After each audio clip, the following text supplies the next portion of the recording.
Hi, everyone. Welcome to the Community of Community Channel's Lean Coffee. Today we have Tom and Shiv from Streamr. We're going to talk to us about Twitter impressions and how they've been increasing. Tom, you want to kick it off? Yeah, sure. I think maybe it's best if Shiv just runs quickly over an introduction to Streamr. He's probably got a more succinct pitch than me at this point. Yeah. You say that, Tom. So I'm Shiv Malik. I'm the head of communications at Streamr, and I'll just give you. This really isn't, in a sense, about Streamr, but basically, we're in the real-time data business. We've got three elements to our platform: the core app, which we just launched in beta, which helps sort of analyze and build and prototype for real-time data, and then we've got a decentralized network, which is really the jewel in the crown in terms of development, which will help anyone who uses kind of real-time data in their apps or dApps will eventually, hopefully, use the Streamr network because it'll work for them in a sort of perfect way.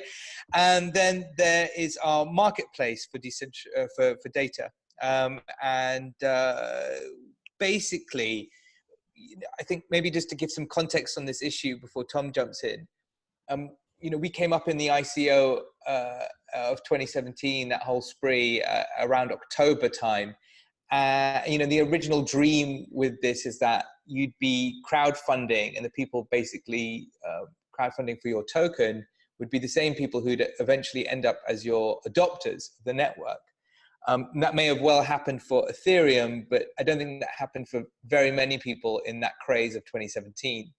So we were left with the kind of inherent problem of, how do we transfer from, as they would see it, token investors to and transfer our community to people who are, very much interested in adopting the technology that we're building. I think lots of people have had that issue. So Tom can talk about then, therefore, how we started to do this with Twitter at the start of this year. And I think it's been pretty successful. Sure. So yeah, I'm Tom Hamilton. I manage the community and social media channels. As Shiv mentioned, we decided a while ago to, I guess, try and focus our audience more on those who are more likely to use the technology. So data scientists, developers. And I'll be talking a bit more about how exactly we did that a bit later. But around the start of April, we noticed a sudden jump in Twitter impressions without a clear cause. So yeah, we put this little report together really just to look at that, and we drew out some interesting findings that we thought we'd share with you today. So yeah, I'll just dive in then. So on average, we were getting around 200,000. Sorry, I was jumping all over the place there. How do I go down a page? What is it? So we were getting around 200,000 impressions a week on Twitter. You can see that little graph down here. And this suddenly jumped up to around 200,000 a day, really, from a week to a day. And I mean, there's a number of reasons that could cause this. So we looked at things like a retweet from an influential, an influencer in the space, traffic caused by events or listed on hashtags or other places, other external links, or things like the market increase in the price of the token, for example. And we pretty much ruled a lot of these out, really. Bots is another thing. You could be having a huge amount of volume caused by bots, but again, the increase would seem a little different. But we think it's probably due to a change in how we've been ranked based on our Twitter followers, on our tweet activity. And one reason for this is a change in our core audience. Those who are more likely to engage with our posts, follow our links, and basically do what we want in terms of call to actions. So Yeah, so you can just see that impressions jump there, really, from fairly flat to a few jumps from things like events, where you can see this pattern of a rise and a fall to essentially this just crazy 10 times volume that's quite hard to explain by any of these factors listed here. And the reason for that, maybe just to add, is that, so if you expect some sort of one tweet to do really well, you can sort of pinpoint that and go, okay, look, what do we do there? How did that work? But it's that tweet that does well. It's not your entire feed. And there were certain days as well when we didn't actually tweet anything. And yet, we were still getting impression numbers that were, for the other tweets that we tweeted out, either the day before, a couple of days before, and they were still going really well. So you could sort of rule these things out because they did match the kind of behaviors you'd expect, or the patterns you'd expect from if those were the initial causes. Again, if you're getting retweeted by an influencer, even on a regular basis, you can usually spot that, in Twitter's native analytics, right, Tom? So, you got a sense that this is just a general rise, but we couldn't really spot where it was coming from. Even bots you can obviously spot, because you can know that they have to retweet you in order for those impressions to actually go up. That's right. And the steady flow of impressions, it does indicate to us that it's most likely, although nothing certain in this space, a change in how we've been ranked by the Twitter algorithms, which is something of a mystery. So I'll continue. So again, we tried looking at, again, if there was a cause of a particular tweet or, subject matter that was getting that jump in impressions. And again, nothing came out. It's just across all tweets, regardless of subject or, any other factors really. So we had a look at a tool we've been using called Follow, where it just expands a bit more, has a feature that expands a bit more in terms of just the normal Twitter analytics. Again, we drew out the usual things here, looking at locations, the languages used, got to get a better idea of our audience. And again, no real surprises here in terms of the demographic spread. But what was a surprise when we looked at it is the something called social authority. So one thing the app does is it has an algorithm which ranks individual followers by authority, and this can be follower numbers, it can be engagement on their tweets, and various other metrics, and basically categorizes your followers in terms of that score. So you can see here from 0 to 10 obviously being the lowest, and 91 to 100 the highest. And again, these numbers on their own, they don't tell you that much. But it was only when we started looking at others in the space that have a similar focus, and we chose two, IOTA and Apache Kafka, looking at their audiences, that we started to see there was a difference here. And you can see quite clearly there, the number of their followers in the lower tier, the percentage is a lot higher. So 40% for us, 70% for IOTA, and 60% for Apache Kafka. So this was quite interesting. Again, lower numbers aren't really good. I mean, but they can be bots or I guess just lower tiered followers in terms of influence, and then potential reach from retweets and likes. So it was a good thing to have a higher spread that we're seeing here. And one reason for this, one possible reason for this, is a change in again how we've approached the follower. So one thing we decided to do was use a tool, used Follow initially to I guess experiment with the follow and follow back technique. And this is somewhat frowned upon, and I think Twitter shut down various other apps that have been used for that method, especially in terms of automation, where just a large bulk following and unfollowing huge volumes of people just for the sake of increasing Twitter followers. And there's sort of a psychology to this. So Twitter shut down Crowdfire, which was one of the more popular tools in the space.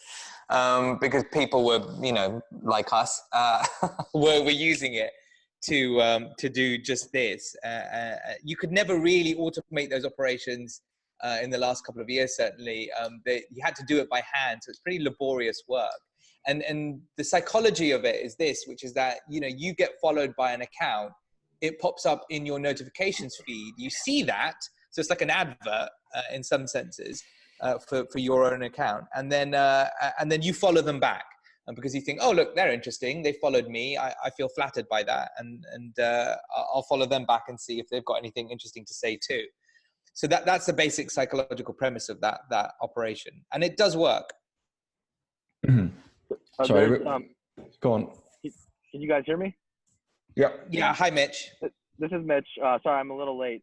I've done some experiments too. I think you guys have had really good success. I bumped my numbers a little bit. I was having like low tens of thousands, and recently in the last one, I've got up to 170,000. So I have a little bit of a background in some of this type of things. So I've automated some of this. So I got copter flying. Can you guys hear me? Yeah. Okay. So the thing that's interesting to me is the wash tub principle. Can you guys see my video? Or I'm trying to do So the wash tub. I think if you just follow, it's very, very simple, and I may or may not have automated this process because I think it does violate the Twitter terms of service. What I've done is that people that have less than a certain amount of followers and then people that have more than a certain amount of followers, I think are the most interesting. And the reason is the people that have the most amount of followers, well, everyone knows. Well, you want to be doing these people, you want to hit them up, you follow them, you look at their tweets and you read them. The people that have less than 100, 150 followers, these people can be your champions, right? So I could follow these back either algorithmically or through, sorry, one second. We can hear you fine, by the way, so don't worry about the noise. Yeah. I can't hear you guys because of fucking copters.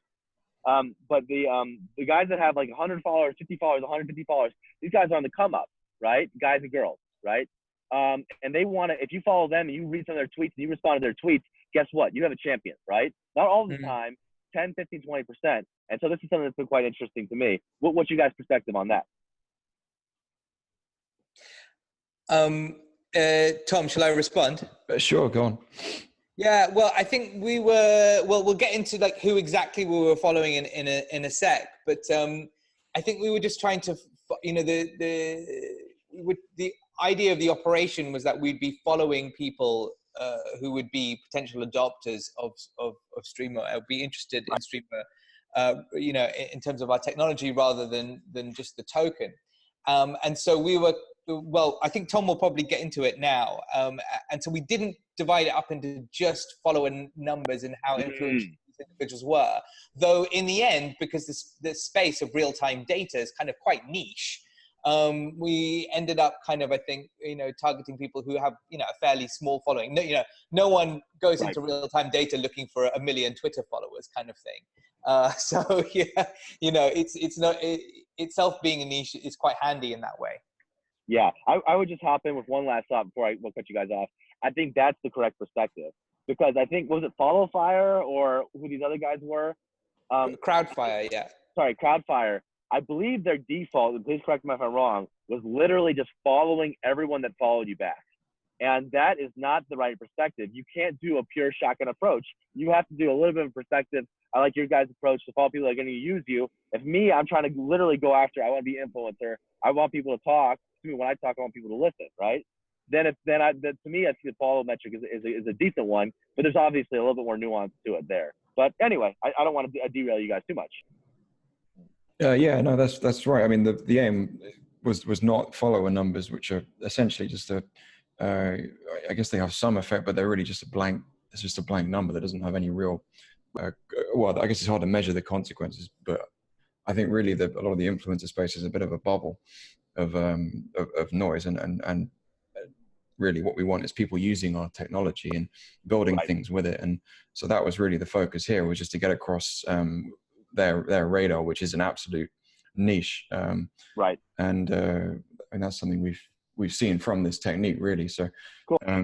As Shiv mentioned, it is a bit laborious, the task. So we essentially outsourced it to a team based in Vietnam who basically just follow around a couple of hundred people. You can search by profile, which is one key thing. So you can look for words like data scientist or analyst, and then you can just follow them for one period and then unfollow again in another period, and essentially just oscillate back and forth between that. So that's what we did. We just had a list of these key terms, people that we think might be interested in our technology, and just went through following them.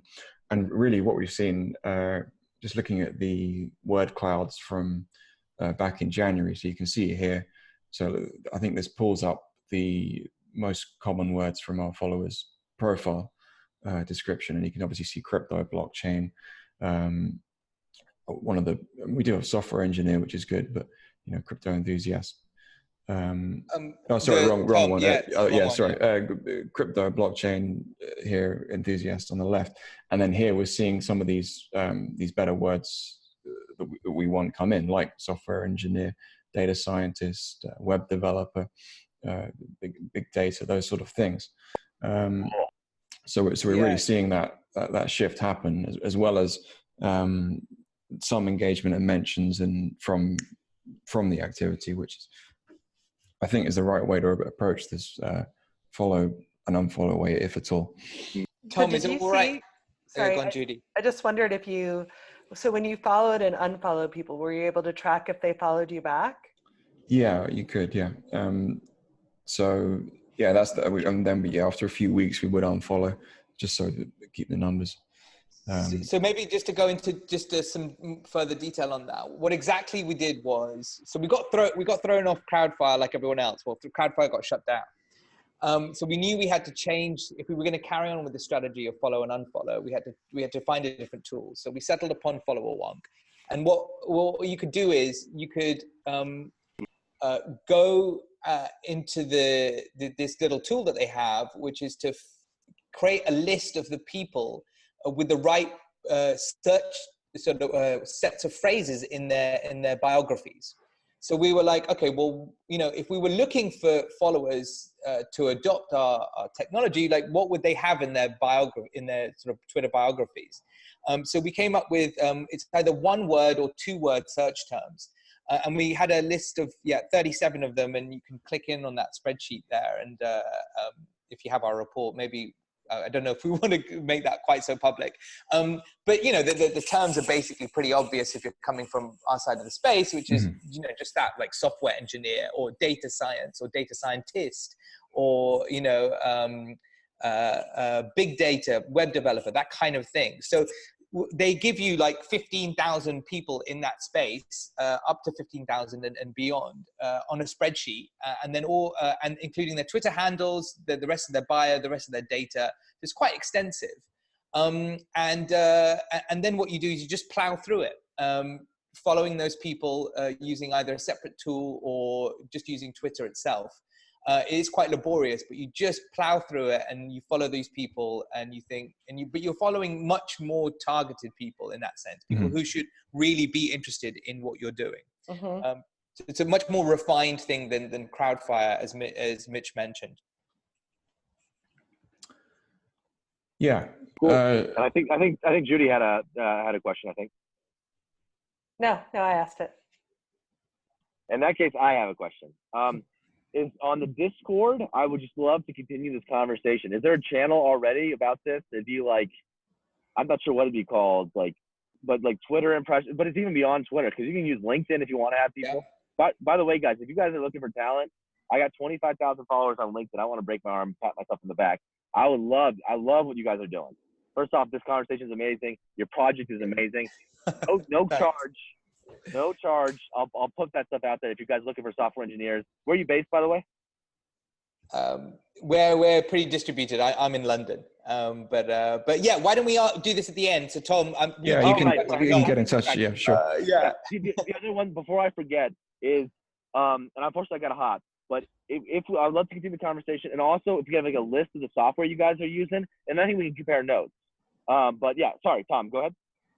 Yeah. Well, I'm just crack on with the report. We can catch up after, sure. Maybe let's just jump in the Telegram. You can find us there, I think. Probably the best place. Okay. So you were saying just how that changed, the wordle changed of our followers, right? Yeah. So we clearly saw that shift. And so just to be clear, this wordle comes from follower wonk? It comes from follower wonk, yeah. And okay. It basically takes the most used words in people's bios. So as the information they're volunteering themselves in that respect. So just by following and unfollowing, you were able to really shift, it looks like. Yeah, it does look like that, yeah.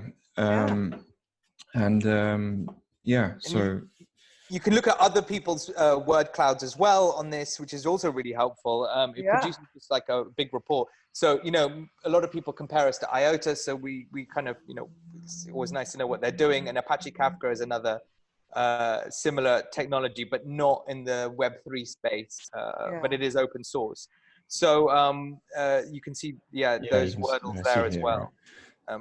Again, like they have lots of, again, crypto enthusiasts coming up. For them, and it was pretty similar to what we had back in January, but we shifted with the top right wordle. You can see now software engineers at the top, and crypto enthusiasts has moved to second place. Yeah. And it's a real change in our follower base and their interests. Yeah. Absolutely. And we had sort of Apache Kafka, I guess, is one of the standards as well. And you can see their following is again very targeted on those areas, and it really is a niche space. So we wouldn't expect to see this a huge jump in numbers by that shift, but it has had an effect clearly. And as well as this, some other metrics follower won't pulled out, which sort of highlights again this. I guess that we're in a better class of followers in terms of just comparing to these others here. So you can see the amount of times that these followers have tweeted, and so for no tweets at all. So again, 5% compared to 14% and 7%. So quite a difference there between the others. Which again, if you had very high numbers there, you potentially bots and a lot of other junk accounts following you. So good to see that. And just to, and I guess when these factors are taken into account, so if you take the very lowest out of the equation, the difference between our followers and their total numbers actually reduces quite a lot.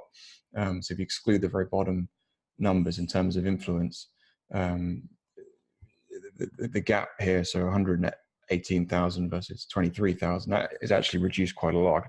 I'm not sure the exact numbers are here, but go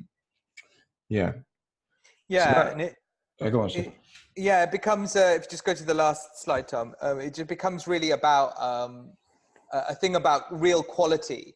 And that really gave us our only sort of viable conclusion as to why our rankings had jumped so far and so high. Sorry, not our rankings, our impressions, was because, how Twitter, Twitter used to work in this way, which is that it only had the chronological view.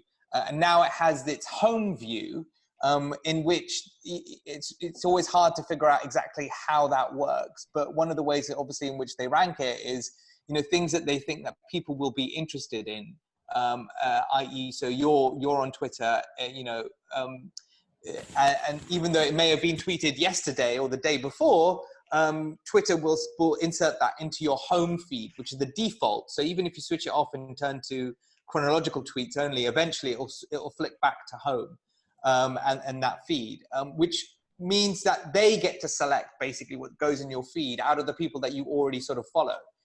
So if they like your content, if they like what you do, and how that decided is presumably based on the kind of followers you have, the social rankings, but also digging into a specific community. So you're interested in a community that they can kind of identify in a sense.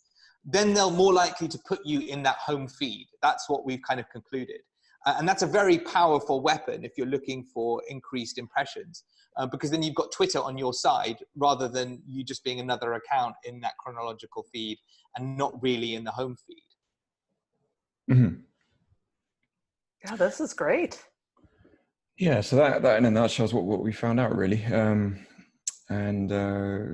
Yeah, I guess the focus is just always on creating things, as well as that people want to hear, and avoiding some of the practices of shilling and just, yeah, even if the numbers don't represent a huge jump, it's really is quality over quantity in terms of yeah, I guess that's our approach online. Yeah, and maybe one thing to add is just on the tool itself, it's really, really useful. It's, you know, the user interface is a bit kind of, you know, mid-2000s if you want. But leaving that aside, in terms of what it gives you, it's really very rich and pretty easy to use in that sense otherwise. So you need to subscribe to it, and it's pretty minimal cost. It's not expensive. I think it's $30 a month for the higher subscriptions. But it allows you to put in basically anyone's else's Twitter handle up to a limit depending on your subscription level. With $30, I think you can do about 300 Twitter handles with 300,000 followers or less. And so we were able to look at Gollum, IOTA, pretty much everyone in the space, and see how we ranked against them, what the depths of their handles were, their followers. So it's a lot of metadata, allows you to sort of just rank against best practice. But that word cloud. I know lots of people don't like wordles, but it's really handy to draw out, like, what kind of community have you got? And if you're going to sum it up in phrases of 2 words or less, like, what would that look like? That's invaluable to people looking to shift that base and making sure that they're just not full of cranks. If you want to call, crypto enthusiasts cranks, then that would be that would be a problem for everyone. And I know that everyone in the community of communities is trying to shift away from simply having token holders and more towards adoption. So you've got to know who's following you on that basis.